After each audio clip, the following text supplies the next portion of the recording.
Greetings, welcome to our video presentation, Matthew 24 fulfilled in one time frame. This has enormous implications. Brought to you by Solid Word Ministries, and there's our email address if you'd like to contact us. Why a video to explain this truth? Well, because many people interpret Matthew 24 as if it's referring to events for the first century as well as sometime in our future. This is due to Jesus' prophecy of the destruction of the temple in Matthew 24:2, which did occur in the first century. Now, when Jesus predicted the destruction of the temple, the disciples asked him about when it would happen. They also asked him about the sign of his coming in Matthew 24:3, which they obviously associated with the temple's destruction. Top right, Jesus also referred to coming on clouds in Matthew 24:30. Now, due to this, many think the temple's destruction is for one time frame, and Jesus' coming in Matthew 24 is for another time frame. Also, many think practically every verse that speaks of a coming of Jesus is automatically referring to his second coming in the future. Now, we shouldn't broad brush and overly generalize verses about Jesus coming. We must consider the historical context, word definitions, and genre as hermeneutical tools to properly exegete coming passages. Very crucial. Moving along. So the real issue here is, what do the scriptures actually say about the time frame in Matthew 24, and what are we to take away from it? Well, let's take a look here. First, only one main event is referred to in Matthew 24:2 that prompted the disciples' questions in the first place. It is the only event, the destruction of the temple. Now, we know this event also included the destruction of the city as well.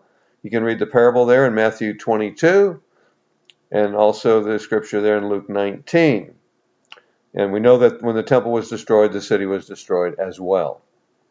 All right, the disciples asked Jesus about the end of the age, one age, in Matthew 24:3, clearly associating the destruction of the temple with the end of only one age, with no inclusion mentioned, neither a hint of any other age or time period. Only one end is referred to in Matthew 24:6 and 14. I'm going to read those scriptures now. He says, "And you will hear of wars and rumors of wars. See that you are not alarmed, for this must take place, but the end is not yet." Going down to verse 14, "And this gospel of the kingdom will be proclaimed throughout the whole world as a testimony to all nations, and then the end will come." If you look the word for world up there, one of the definitions is the Roman Empire, used all over the New Testament. It's oikomene. And that's what that's referring to there, not our current world. And yes, the gospel did go to all the nations in the first century. This is documented and proven. I have another video that deals with that. All right.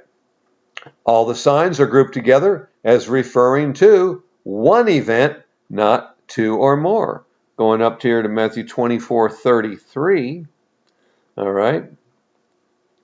And verse 32, "From the fig tree learn its lesson. As soon as its branch becomes tender and puts out its leaves, you know that summer is near. So also, when you see all these things, know that he is near at the very gates." They're all grouped together for one time period, one event, never more. Okay, the time frame, this generation in Matthew 24:34, where he says, "Truly I say to you, this generation will not pass away until all these things take place." Now, this phrase, "this generation," especially when taken in context with its every use in the New Testament, can't possibly be referring to more than one time frame. Or he would say, "these generations." Or if it was distant future, he would say, "that generation." If I say this day, this week, this month, whatever, you know exactly what I'm talking about. If I say these days, these months, or these years, you also know what I'm talking about. The language is, I just gave as an example, is equally as clear in the scripture. All right, you can see these other passages here in the bottom right if you'd like to. I'm not going to read them. That also clearly refer to their generation and never a future one. Moving along. We're dispelling the notion that Matthew 24 is referring to future events and is for more than one time frame. I have another video that deals with the three main questions in Matthew 24:3, if you look that up. So we're not going to get into that. That gives more evidence for this, I guess what I'm trying to say here. All right, so the judgment's declared in Matthew 21. That's the vineyard parable, where the owner of the vineyard comes. The destruction of the city and the marriage for the king's son parable, 22. And the seven woes and the prediction on the judgment on the leaders, declaring their house desolate, and that the city is the mother city, guilty of all the righteous blood shed on the earth, in Matthew 23 there. Question. Did Jesus answer the disciples' questions in Matthew 24:3 about when the temple would be destroyed? Answer, yes.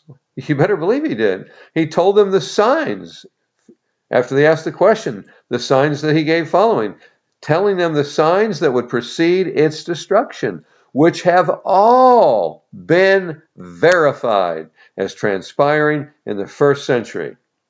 I have a study on this I can send you. I have another video that deals with this and shows this proof. Question again. What events did Jesus predict that prompted their questions in the first place? If you want further proof, go to Mark 13:1-4, Luke 21:5-7. Again, these are the parallel passages. This whole thing is called the Olivet Discourse, parallel to Matthew 24. Again, the city and temple's destruction is what's told. All right?